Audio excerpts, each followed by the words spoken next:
Boa tarde, pessoal. Meu nome é Juliano Ferreira Arcuri e eu estou aqui hoje para podermos falar um pouco sobre o financiamento do Sistema Único de Saúde do nosso país. De que forma os governos federal, estadual e municipal fazem as transferências de recurso para que a gente possa ter tanto investimento como manutenção dos serviços de saúde do nosso país.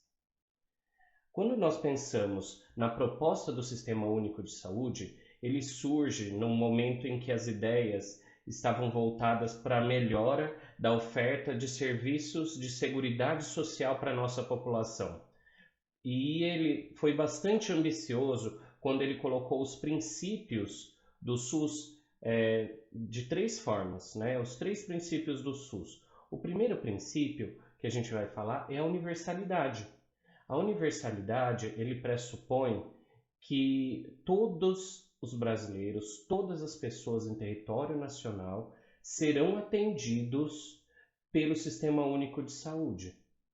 Todos aqueles que procurarem o Sistema Único de Saúde, todos aqueles que estão no território nacional poderão ter acesso aos serviços do Sistema Único de Saúde.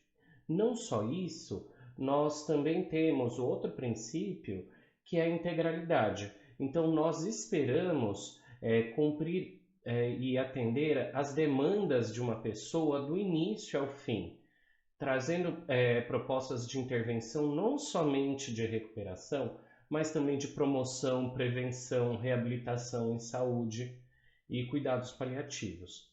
Dessa forma, a gente está falando com um desafio bastante importante, que é atender a todos as pessoas no nosso país que estão, né, em território nacional em todas as suas demandas de saúde. E isso traz uma necessidade grande de um investimento financeiro para que a gente possa dar suporte, a gente possa conseguir realmente gerir um sistema de saúde que dê condições, que tenha condições de atender esses dois objetivos. Até hoje, o Brasil ainda não conseguiu de todas as formas ter um financiamento e um gasto consciente e eficiente para que a gente possa conseguir garantir universalidade, integralidade e equidade no acesso à saúde a todas as pessoas do país. Mas a gente tem avançado cada vez mais para que esse sistema atenda a população e consiga diminuir as desigualdades de acesso do nosso país. Então, vamos falar agora um pouco sobre quais são as legislações que versam com relação ao Sistema Único de Saúde e ao seu financiamento. A Lei 8080 de 1990 é a lei que foi criada com o objetivo de dar, né, o corpo ao SUS, mostrar e dar clareza o que é o Sistema Único de Saúde no Brasil. Então, ela cria o Sistema Único de Saúde. E, ao criar esse sistema, ela já traz fontes de financiamento de os locais de onde serão retirados a verba para poder gerir o Sistema Único de Saúde. Então, o orçamento nacional, que acontece todos os anos e é votado pela Câmara dos Deputados, pelo Senado e depois, né, ele é referendado pelo governo executivo, pelo Poder Executivo, ele tem uma parte do orçamento dedicado à Seguridade Social. O que a gente entende por Seguridade Social no país? São três áreas. A Seguridade Social parte então do dinheiro da Seguridade Social, vai para a assistência social, vai para o SUAS, o Serviço Único de Assistência Social, tá? O Sistema Único de Assistência Social, o SUAS, que apesar de um nome muito parecido com o SUS, ele não é vinculado ao SUS, ok? Nós temos então parte do dinheiro da Seguridade Social dedicado à Previdência Social, então relacionado às aposentadorias e pensões, e por fim, uma parte do dinheiro da Seguridade Social, né, que é dedicado no orçamento anual, ele é para a saúde. E aí, todos os orçamentos, seja governo federal, estadual ou municipal, que vai dedicar dinheiro para a Seguridade Social, vai precisar dedicar então parte deste dinheiro para a saúde. E aí, com base nesse dinheiro que é proveniente dos nossos impostos, nós então temos o financiamento do SUS. Mas também é possível aumentar as verbas, seja no nível federal, ou no estadual ou no municipal, por meio de outros recursos, de outras verbas, como por exemplo, serviços prestados pelo Sistema Único de Saúde. Então, vamos supor, né, um país gostaria de aprender com o Brasil sobre o nosso sistema de transplante, que é um exemplo, né, de prioridade, um exemplo de programa que é exemplo mundial. Ao ofertar essa pessoa que vai, por exemplo, dar essa consultoria sobre o nosso sistema de transplante no Brasil, se essa verba for paga, né, de alguma forma para o nosso país, isso pode então entrar como verba para o SUS, tá? Para o financiamento do SUS. Então imagina, né, uma pessoa que em seu horário de trabalho no município vai até outro município para fazer consultoria, né? Então isso quer dizer que o município de origem dessa pessoa está ofertando um funcionário da saúde para poder dar consultoria a outro município. Essa pessoa pode ser paga, né? Esse serviço pode ser pago ao município de origem, e ao ser pago, esse dinheiro vai para o Fundo Municipal de Saúde. Tá? Então também é possível aumentar as verbas por meio de contribuições e doações de pessoas físicas ou jurídicas para o sistema de saúde. Se caso então o SUS tenha, né? Então vamos pensar um município em que aquela prefeitura tenha construído uma unidade básica de saúde que não vai mais ser utilizada naquele bairro por algum motivo. Se caso seja vendido, uma vez que é um imóvel dedicado à saúde, ao ser vendido, essa alienação patrimonial, ou seja, essa venda desse local, e pode ser também não somente de imóveis, mas pode ser de equipamentos de saúde, né? Essa venda desses equipamentos ou desses imóveis pode ser destinado também para o Fundo Municipal de Saúde, para o Fundo Estadual de Saúde ou Fundo Federal de Saúde.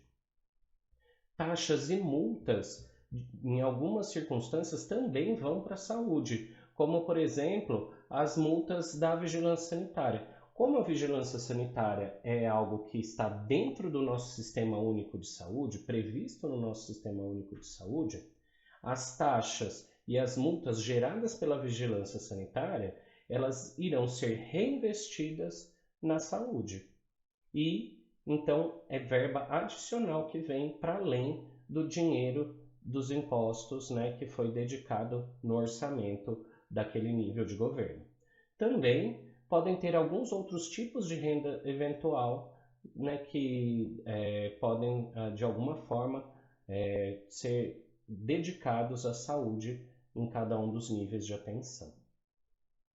E esse dinheiro vai ser sempre então dedicado a algum dos fundos de saúde, né? Então esses fundos de saúde, eles são locais onde é colocado parte do dinheiro, né? Colocado, na verdade, o dinheiro da saúde daquele nível é colocado então naquele fundo. Então eu tenho o Fundo Nacional de Saúde, gerido pelo Ministério da Saúde. Eu tenho o Fundo Estadual de Saúde, gerido pela Secretaria Estadual de Saúde, e eu tenho o Fundo Municipal de Saúde. Em cada um dos municípios, eu tenho o Fundo Municipal de Saúde, que é gerido pela Secretaria de Saúde do município. Então, e esse dinheiro nos fundos de saúde, ele é utilizado para atender às metas do plano de saúde do município, de forma com que ele consiga, então, prover a população desses serviços de saúde, tá? E isso parece que, né, então, nossa, já está tudo descrito como vai ser o financiamento. E então, dessa forma, tudo a partir de agora conseguiria, né, a partir de 1990, conseguiria ser gerido na saúde. Só que não foi bem assim, né, porque como cada orçamento de um país ou de um estado ou de um município, ele é votado anualmente, podia ser que naquele ano muito dinheiro fosse dedicado à saúde e aí houvesse um investimento, por exemplo, em construção de novos hospitais, construção de novas unidades básicas de saúde. E aí, para isso, nós vamos ter que gastar dinheiro para a manutenção desses novos locais de saúde, por exemplo. E aí, no outro ano, aquele mesmo orçamento era diminuído na metade e a gente não conseguia, por exemplo, manter os serviços que foram criados no ano anterior. Então, apesar de a gente ter já uma estrutura de financiamento possível, ela não era uma estrutura que dava uma segurança aos gestores de saúde. Com isso, então, havia uma necessidade de repensar o sistema de financiamento. E aí, em 2000, 10 anos depois, foi criada a Emenda Constitucional 29, que já traz novas regras referentes ao financiamento da saúde. Então, essa Emenda Constitucional 29, ela versa que 15% de toda a arrecadação de impostos dos municípios devem ser investidos em saúde. Também essa emenda ela fala que os estados eles têm que investir 12% dos impostos arrecadados. Já a União não houve um percentual definido, tá? Então, neste momento, os legisladores não conseguiram entrar num consenso de uma forma que pudesse colocar uma porcentagem nesse valor. Existia inclusive uma grande mobilização da sociedade, da comunidade, para que esse valor fosse 10%. Né? Então, foi uma campanha da população brasileira, de uma parcela da população brasileira importante, em favor de colocar o valor de percentual de 10% da arrecadação nacional dedicada ao Sistema Único de Saúde. Entretanto, não foi aprovado e foi aprovada de uma outra forma. Ela falou o seguinte: então, em 1999 houve um valor dedicado ao SUS. A partir de 2000, o valor do ano seguinte, né, então 2000, 2001, 2002 e por aí em diante, seria o valor de 1999, né? Então o valor, por exemplo, de 2000 seria o valor de 1999 mais 5%. O ano de 2001 seria o valor dedicado a 2000 mais 5%. De 2002 seria o ano de 2001 mais 5%. E por aí em diante. Mas era previsto também quando foi criada essa emenda constitucional pelos legisladores, que seria feita uma lei complementar que ela iria trazer regras sobre o financiamento mais claras, inclusive com relação a como seria o financiamento do SUS pelo governo federal. E 2004 chegou e nada aconteceu. Então, nós não tivemos um empenho político necessário nos anos de 2004, 5, 6 e nos anos seguintes para que a gente tivesse essa norma complementar que falasse sobre o financiamento do Sistema Único de Saúde de forma mais clara e mais detalhada. Mas entendemos o porquê. Porque quando a gente fala do financiamento do Sistema Único de Saúde, a gente está falando de grande parte da parcela do orçamento da União. E essa grande parte do financiamento da União acaba sendo, então, alvo de questões políticas, né? Então, e com isso, a gente não conseguiu dar andamento até o ano de 2012, tá? Então, de 2004, né, na verdade, de 2000 até 2012, nós ainda continuamos com alguns desafios importantes, como, por exemplo, o subfinanciamento pelo governo federal, né, do Sistema Único de Saúde, e também não era claro o que era investimento em saúde, principalmente para os estados e municípios. Então, vamos falar assim, uma pessoa, né, um prefeito do município X, ele tinha que dedicar 15% da sua verba, né, de impostos para a saúde. E como, por exemplo, a coleta de lixo ela é algo que impacta a saúde, ele poderia, por exemplo, falar, não, eu investi 15%, porque grande parte desse dinheiro foi para a coleta de lixo.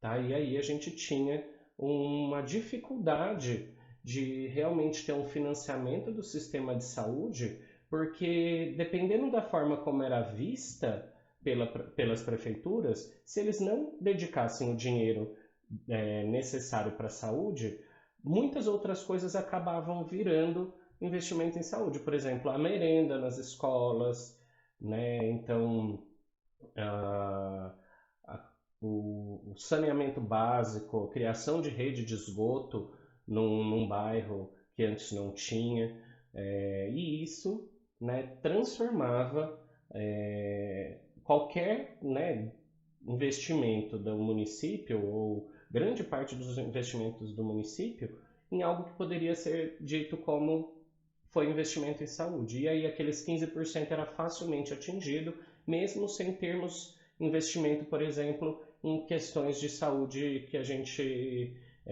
tem mais clareza, por exemplo, o aumento das equipes básicas de saúde, o aumento nos serviços ofertados de urgência e emergência, o aumento, por exemplo, da assistência farmacêutica, dos serviços de reabilitação, tudo bem?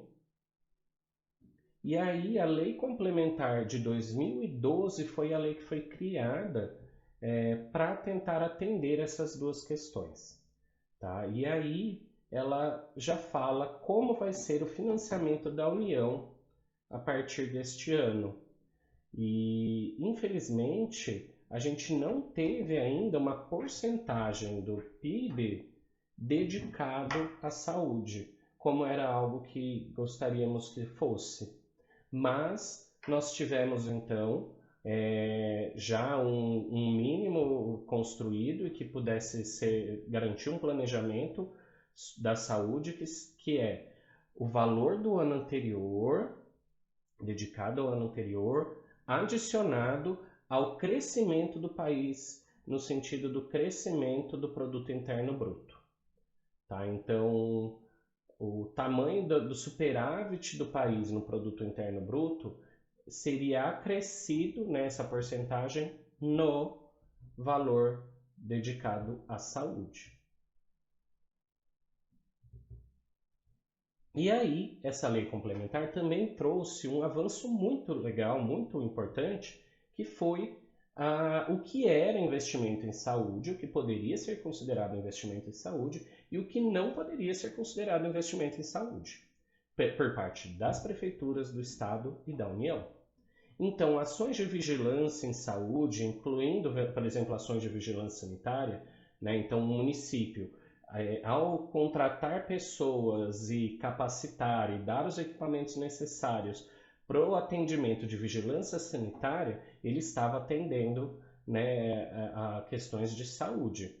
Então, serviços de saúde que ajudariam na atenção integral e universal, né, da população, capacitação das pessoas de saúde, então trazer pessoas que pudessem capacitar ou levar profissionais para capacitação de saúde. Também poderia ser investido, né, por parte das 3 esferas do governo em desenvolvimento científico e tecnológico em saúde. Também poderia ser investido, né, com relação à produção, aquisição e distribuição de insumos específicos para a saúde, por exemplo, medicamentos, por exemplo, materiais de curativo, como por exemplo equipamentos de saúde, como eletrocardiograma, ECG, né, o esfigmomanômetro, então equipamentos, insumos, gases, pomadas, medicamentos, então tudo isso poderia ser considerado investimento em saúde. Também ações de saneamento básico, né, como por exemplo levar água potável e esgoto para alguma área do município, poderia ser considerado investimento em saúde se o Conselho de Saúde realmente desse o parecer de que o saneamento básico naquele bairro é algo que realmente impactaria na saúde da população e deveria ser considerado investimento em saúde naquele local. Tudo bem? Também temos aí outras 6 itens, né? Outros 6 itens que podem ser considerados investimento em saúde. Então, saneamento básico de distritos de sanitários especiais como quilombos, comunidades indígenas, né? Então, manejo ambiental relacionado a controle de vetores. Então, se eu, por exemplo, tivesse uma área verde numa cidade, mas que ela precisasse de determinado tipo de tratamento para, por exemplo, diminuir a população de mosquitos da dengue. Então, isso poderia ser investimento em saúde, apesar de ser, por exemplo, um investimento de manutenção de áreas verdes que a gente imaginaria que deveria sair do orçamento, né, do meio ambiente. Mas, nesse caso, como ele é para garantir uma diminuição do risco de alguma doença, né, como no caso aí o vetor da dengue, né, o mosquito da dengue, então poderia ser considerado investimento em saúde.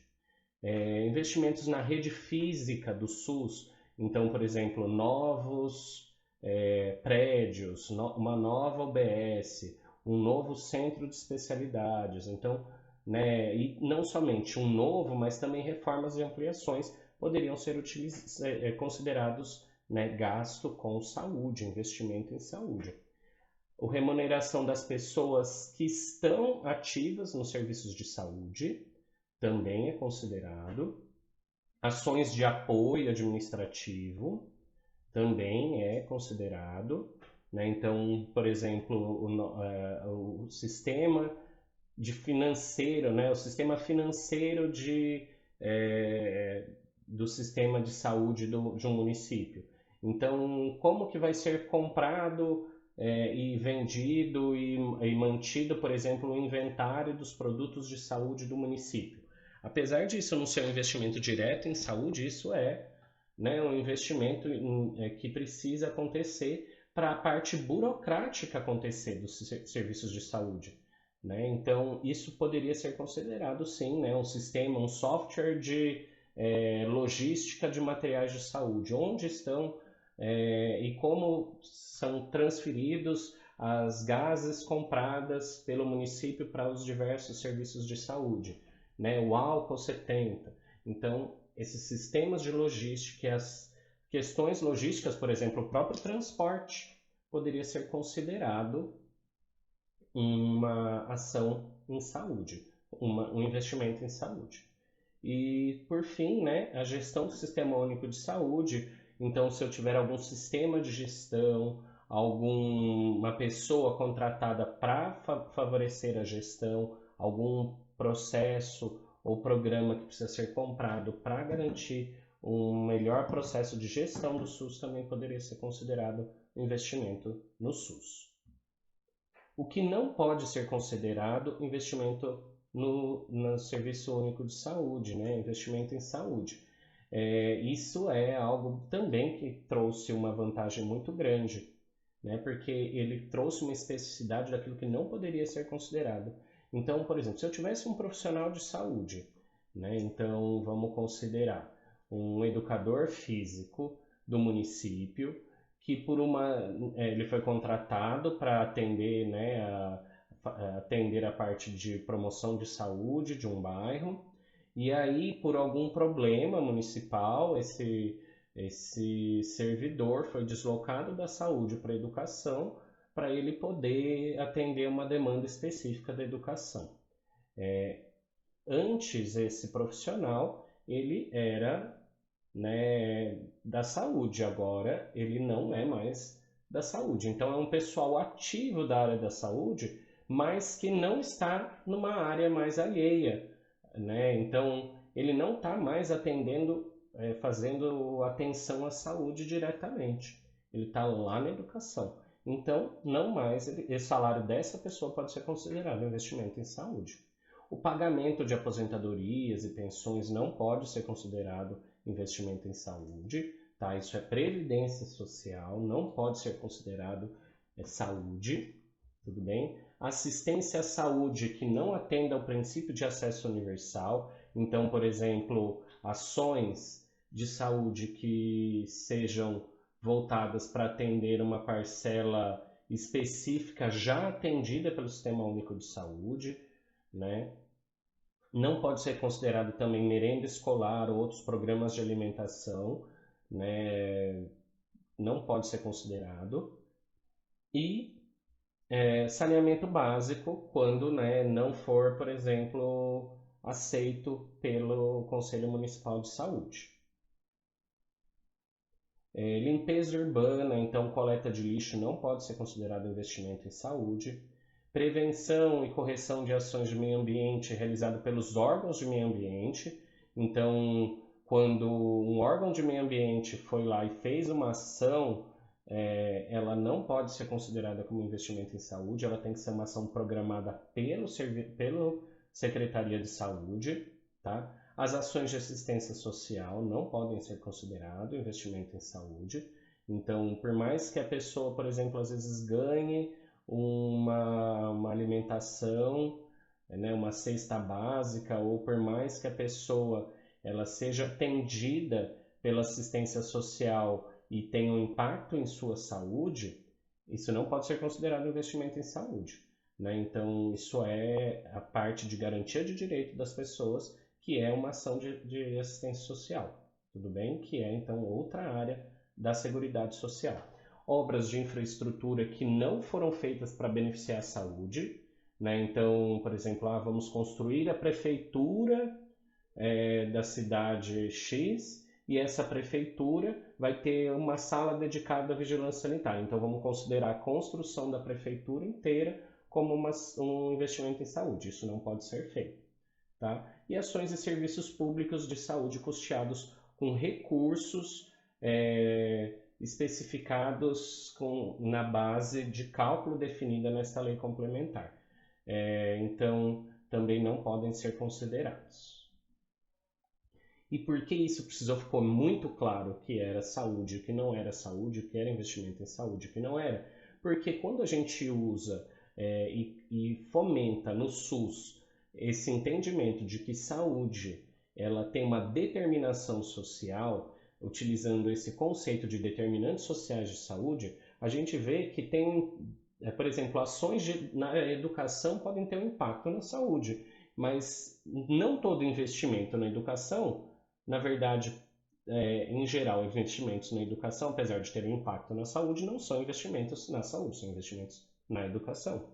Então, por exemplo, a produção agrícola. Então, se eu tenho um programa de financiamento dos agricultores de um município, por mais que isso, ainda mais quando forem agricultores de agricultura familiar, que tragam alimentos, né, próximos da população ali, então com menor uso de agrotóxico às vezes, por exemplo, isso tem um impacto na saúde das pessoas, mas isso não pode ser considerado um investimento em saúde, isso é um investimento no sistema agrário e pecuário da cidade, tá? É um outro investimento.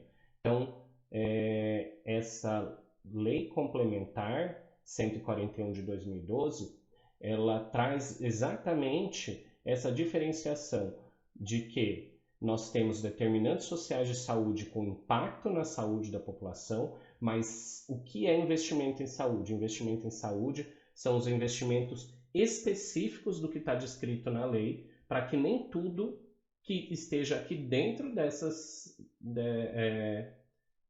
áreas, né, dessas descrições aqui dos determinantes sociais de saúde, possa ser considerado como investimento em saúde. E isso foi um avanço muito grande no sistema de financiamento do SUS. Também, essa lei traz uma outra vantagem, que ele trouxe uma questão importante que vinha sendo pregada em outras áreas do governo, mas também faltava no Sistema Único de Saúde, que é a transparência. Como deve ser feita a prestação de contas para a população dos investimentos de saúde por cada um dos órgãos governamentais, do município, né, pelas prefeituras, pelo governo estadual, pelo governo federal. Então, a lei traz que os investimentos em saúde, todo o gasto, toda a movimentação no fundo de saúde municipal, estadual ou federal, ele precisa estar acessível à população por meio de sistemas eletrônicos. Tá? Então, o site do governo federal tem o portal da transparência. O município X ele precisa ter um portal da transparência que mostra os investimentos em saúde. E não somente aquilo que foi investido, mas aquilo que foi destinado para ser investido. Então, se o governo federal enviou X de dinheiro para o município tal poder investir na sua atenção primária em saúde, isso fica lá descrito. Porque a população sabe, olha, peraí, mas então desde o mês tal, do ano tal, está disponível uma verba para você fazer uma melhora nesse aspecto da oferta de saúde, da atenção em saúde. Por que isso não foi feito? Então, a transparência prevista nessa lei também está descrita. E aí, essa transparência ela precisa prever a comprovação do cumprimento daquilo que foi feito nessa lei complementar. Então, por exemplo, esse gasto está de acordo com o item tal da lei complementar, este gasto. Tá? Então, ela precisa também prever nessa portal da transparência e disponibilizar os relatórios de gestão do SUS de cada órgão governamental, tá? E também precisa estar disponível para a população a avaliação do Conselho de Saúde sobre essa gestão. Tá? Então, se por exemplo, a gente tem, isso é algo importante, que junto com esse processo da transparência trouxe um mecanismo de fiscalização dos governos por meio dos conselhos de saúde, o Conselho Municipal, o Conselho Estadual e o Conselho Federal de Saúde. Então, o Conselho Municipal, Estadual e Federal, eles têm como atribuição fiscalizar o investimento em saúde. Né? E aí, na verdade, o governo ele acaba virando um órgão acessório do legislativo, que é então o relatório de gestão apresentado pela prefeitura, ele passa na mão do Conselho de Saúde, o Conselho de Saúde dá um parecer que permite com que o governo legislativo, né, a instância legislativa do governo daquela instância, possa fazer uma apreciação daquelas contas. E esse relatório de gestão, né, a apreciação do relatório de gestão feito pelo Conselho Municipal de Saúde, pelo Conselho Estadual de Saúde ou Conselho Federal, ele precisa estar também disponível na página da transparência. E aí, o último assunto que nós vamos falar é com relação aos repasses. Né? Então, a gente sabe que a arrecadação do governo federal ela é muito maior do que a dos municípios e que os municípios eles têm arrecadação desigual em cada município. Então, eu tenho municípios, às vezes, com pouco habitantes, mas com muita arrecadação, e eu tenho, às vezes, municípios com pouca arrecadação e muitos habitantes, ou uma grande vulnerabilidade da população que que exige um investimento maior. Para eu garantir a equidade disso, então tanto o governo federal quanto estadual, eles precisam garantir repasse às prefeituras de forma a atender às necessidades da população de cada município, né? E esses repasses são condicionados, primeiro, ao município ter o plano de saúde, né? Então, o plano de saúde é um plano que é feito pelo governo executivo, e esse governo executivo dá para o Conselho Municipal de Saúde ser avaliado. Esse plano, às vezes, também é criado nas conferências municipais de saúde, sempre que possível. E aí, tendo esse plano de saúde, é possível ter esses repasses. E aí eu tenho dois tipos de repasse. Eu tenho o repasse de custeio, que permite, então, que os programas já estabelecidos possam ser mantidos, né? Então, é para manutenção. E eu tenho os repasses de investimento, que são aqueles repasses para criar novas ações, criar novos equipamentos de saúde, por exemplo, uma outra UBS, ou comprar um outro equipamento de saúde, tipo comprar um raio-x para o hospital municipal. Tá? Então, eu tenho repasse que é de custeio para manter aquilo que já existe e o de investimento, que é para criar novos equipamentos de saúde. Tá? E esses repasses, muitas vezes, eles acontecem por meio de programas criados pelos governos federal e estadual para os municípios. Um exemplo, né, que eu trago aqui para vocês conhecerem, é o programa Previne Brasil, que ele está desde 2019 como programa de financiamento da atenção primária em saúde no país. Ele substitui, né, programas anteriores de financiamento da atenção primária em saúde, e ele traz alguns avanços com relação ao financiamento. Tá? Então, no Previne Brasil, ele foi feito um sistema de financiamento que é baseado em 3 questões. Então, o número de usuários cadastrados em cada ODS do município. Então, não antes, às vezes, o financiamento ele vinha baseado no número da população geral ali. Tá? E agora ele passou a ser baseado nos usuários efetivamente cadastrados nas unidades básicas de saúde. Tá? Então, quanto mais usuários cadastrados, mais dinheiro. Só que não adianta, então, cadastrar todo mundo sem atender a todo mundo.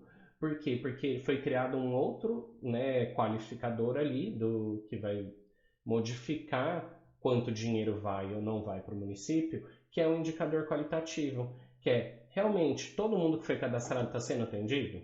Então, ele tem esses indicadores que eu posso ver aqui embaixo, indicadores do Previne Brasil para o ano de 2022, exemplos. Então, proporção de gestantes com menos de 6 consultas, com pelo menos 6 consultas pré-natal realizadas. Então, se eu começo a cadastrar muitas gestantes e essas gestantes, por algum motivo, não utilizam o Sistema Único de Saúde, utilizam o sistema suplementar, e aí elas não fazem pelo menos 6 consultas pré-natal, parte do dinheiro não vem. Então, isso é importante, cadastrar somente as pessoas que realmente utilizam o Sistema Único de Saúde. Tá? Então, proporção de gestantes que fizeram exames de DST. Então, só aqui da parte de gestantes, né, e saúde de materno e infantil, mas tem aqui também a odontológica, então proporção de gestantes com atendimento odontológico, proporção de mulheres com coleta de Papa Nicolau, tá, na unidade básica de saúde. Então, ele é, né, uma forma de financiamento que privilegia quem tem mais gente, mas não só quem tem mais gente, mas também quem consegue atender essas pessoas cadastradas. Tudo bem? E por fim, ele tem um modificador que é a presença de ações estratégicas. Então, por exemplo, quando o município ele tem atenção odontológica em algumas unidades básicas de saúde, vem mais dinheiro, porque é um programa estratégico do governo federal que as UBSs tenham atendimento odontológico. Quando o município tem a unidade móvel, quando o município tem Por exemplo, a Emult, que é aquele que substituiu a NASF. Então, cada um desses programas estratégicos, ele pode aumentar a verba que vem. Então, para cada município que sai do básico e faz mais coisas, né, a gente tem um valor de investimento, de financiamento pelo governo federal e estadual maior ali naquele município.